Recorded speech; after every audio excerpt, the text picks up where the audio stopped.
चंपावत के राजा थे झालू राय। चंपावत में वो उनके राजा थे और उनकी 7 रानियाँ थी। 7 रानियाँ थी और उनकी कोई संतान नहीं थी। तो गुलदस्ता उनकी 8वीं माता जी कालिंगा माता थी। तो कालिंगा माता की इनकी भी एक अलग कहानी है। इसका भी एक अलग है कि कालिंगा माता कैसे मिली उनके पिताजी को, क्या हुआ वो अलग है। और मैं आपको इसे इसमें समझाने के लिए कि क्या कहानी है, इनका क्या रहस्य रहा है।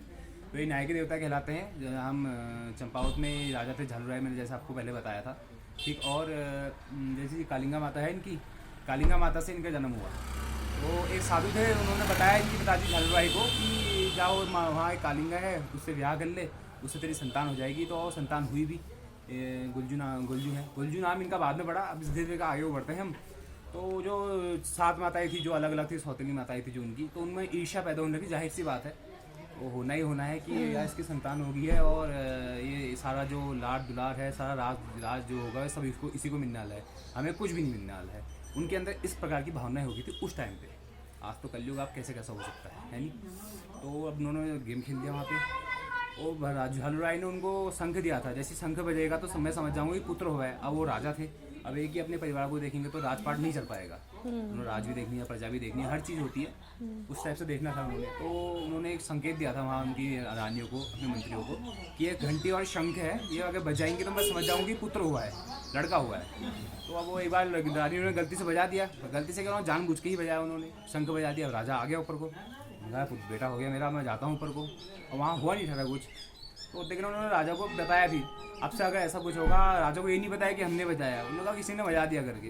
तो उन्होंने फिर राजा को ये बताया, राजा से ये कहा अपनी रानियों ने, जो 7 रानियाँ थी, उन्होंने कहा कि अब जो ये कालिंगा है इसकी देखभाल हम करेंगे, अब ये संतान होने वाली है, इसकी देखभाल हम करेंगे। तो जैसे ऐसे जैसे वो 9 महीने बीतते, जैसे संतान की प्राप्ति की जब बेला निकट आती रही, तो धीरे धीरे करके वो उनके दिमाग में अनेक प्रकार की जो महिलाएँ, जो 7 माताएँ थी उनकी, तो उसमें उनके दिमाग में बहुत गलत चीज़ें आने लगी।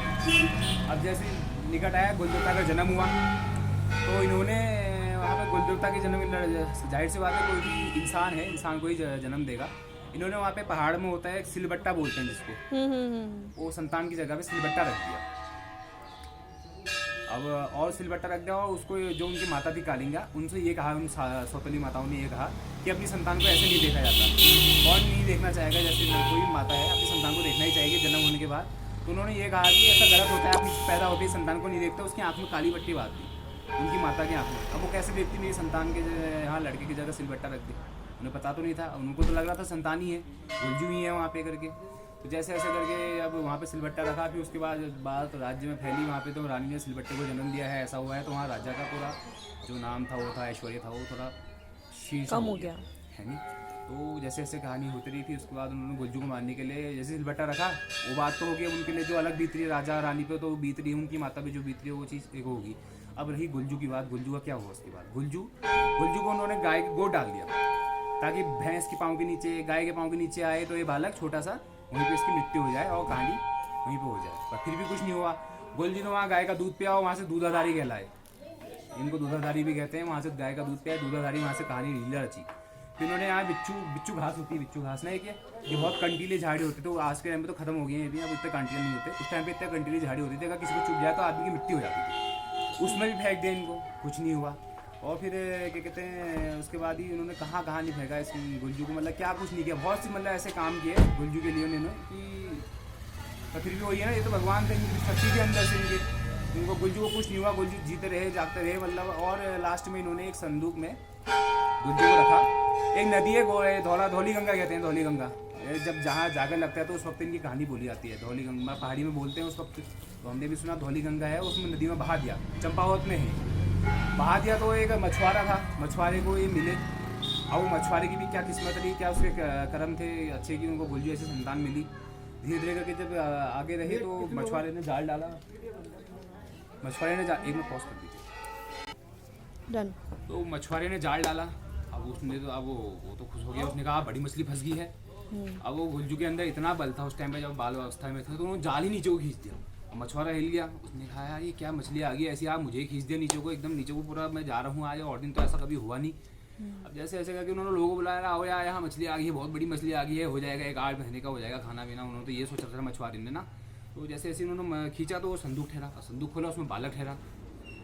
वो खुश, मछुआरा तो खुश, और जो मछुआरे की जो थी क्या कहते हैं उनको, जो उनकी महिला थी, मतलब उनकी शहर कहती है उनकी बीवी, हाँ, जो उनकी होती, तो वो बिना संतान नहीं थी उनकी बहुत शादी हुए बहुत साल हो गए थे उनके, तो उनके कोई संतान प्राप्ति नहीं हुई थी। और जैसे घर ले गए, उन्होंने कहा ये कौन है। अब उस टाइम पे ऐसा होता जातिवाद प्रथावाद क्या होता था, उनको क्या पता है तो राजघराने का है, और ऐसी किसी होती राजघराने का बेटा वहाँ घर में आया उनके, उन्होंने कहा कौन है, कहाँ से उठा के लाया, क्या बने, कहाँ कैसे का पता लगेगा, कोई नहीं, हमारी संतान नहीं है, इसी को संतान बना देते हैं। तो उनके अंदर भी ममता जाग रही थी, उन्होंने कहा छोटा बालक है, क्या हो सकता है, छोटा बालक क्या ही कर सकता है, उन्होंने बना लिया। तो वहाँ से वो मछुआरे ने और उनकी माता ने, उनका नाम जो मछुआरी माता थी उनकी, उन्होंने उनका नाम गोलू रखा, तो तब से इनका नाम गोलू पड़ गया।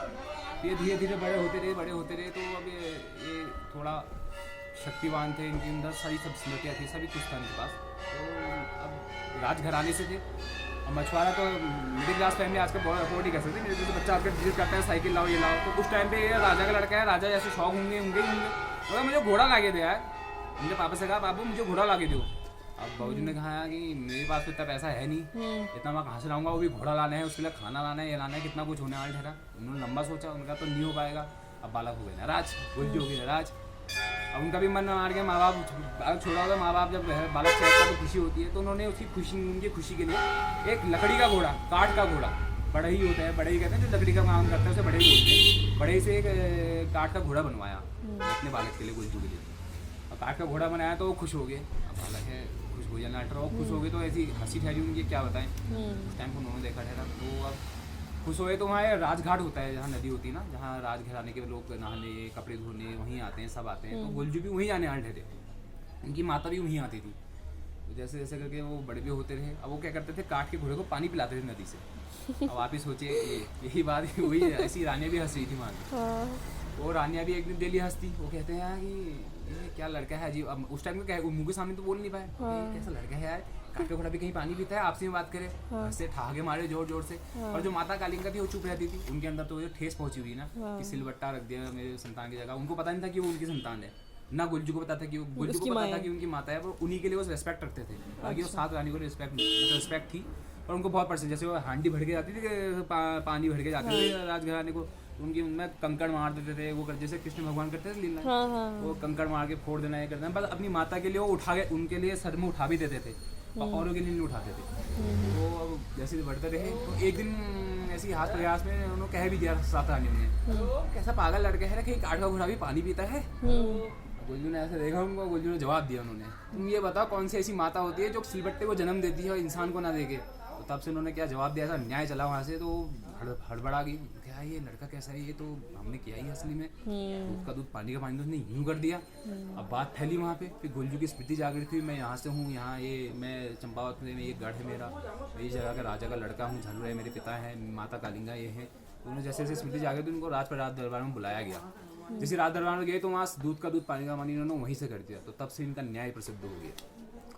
बहुत बाकी बहुत सी कहानियाँ हैं, ये इसलिए न्याय के देवता भी खिलाते हैं और मनोती पूर्ण करते हैं। धीरे धीरे करके इन्होंने कुमाऊँ का जितना भी ये क्षेत्र है जीता इन्होंने। और पहले के टाइम में तो मसाण बहुत खतरनाक चीज़ होती है, वो इंसान तक को खा जाती थी पहले, इतना बलवान हुआ करता था मसाण। जानवर होता है कोई, मतलब काली शक्तियाँ होती है ना, अच्छा काली शक्तियाँ होती हैं, मतलब उनको बांधना बहुत मुश्किल होता है। तो सिर्फ शक्तिवान ही है, जिसके अंदर शक्ति जिसमें सामर्थ्य है वही कर सकता है ऐसा। अब जैसे जैसे गुलजू की ताकत समझो, गुलजू शक्तिमान तो थे ही थे, तो उनके अंदर ये शक्ति थी कि वो मसाण तक को बांध देते थे, वो अपने गण बना लेते थे। वो वहीं बाहर पे कालू मसाण बोलते हैं ना, वो वहीं द्वारपाल है उनका, भैरव के रूप में। और धीरे धीरे जब वो बड़े होते गए तो जो सिल और बट्टा है वो भी मनुष्यों में परिवर्तित हो गए। इतनी शक्तियाँ, और उनके भाई कहलाए गुलजू के।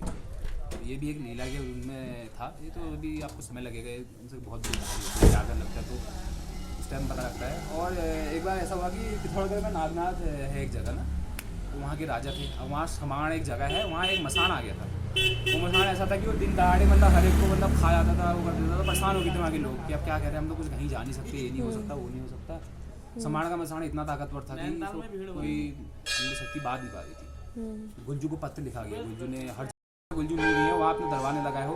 3 मुख्य मंदिर है, चंपावत, चितई और घोड़ाघाट, जहाँ गुलजू साक्षात दरबार लगाया। तो गुलजू को पत्र लिखा गया उस टाइम पे। ये तो दरबार तो लगाते थे वो, अब ये पत्र वाली बात में आते हैं। पत्र लिखा है वहाँ पिथौरागढ़ के राजा ने गुलजू को, हे गुलजू यहाँ तो मेरे मसान ने बहुत दिक्कत कर दी है, अब आप ही कर सकते हो इसका हल। गुलजू को लगा भी टाइम, हम उनको पत्र पहुँचा वहाँ 6 दिन 6 रात का समय लगा वहाँ जाने में, पिथौरागढ़ जाने में, वहाँ गढ़ चंपावत से यहाँ जाने में, पिथौरागढ़ जाने में बहुत जगह सफ़र करना पड़ता था। उस टाइम भी इतना सुविधा गाड़ी तो थी नहीं, घोड़े में जाना है, घोड़े में आना है, उसी टाइप का होने आना था। तो गए वो वहाँ, तो कम से कम लोग कहते हैं कि 7 दिन 7 रात तक उनकी लड़ाई चली। वो मसान भी बहुत ज़्यादा ताकतवर था, वो गुलजू तो भी गुलजू ही है अपने आप में।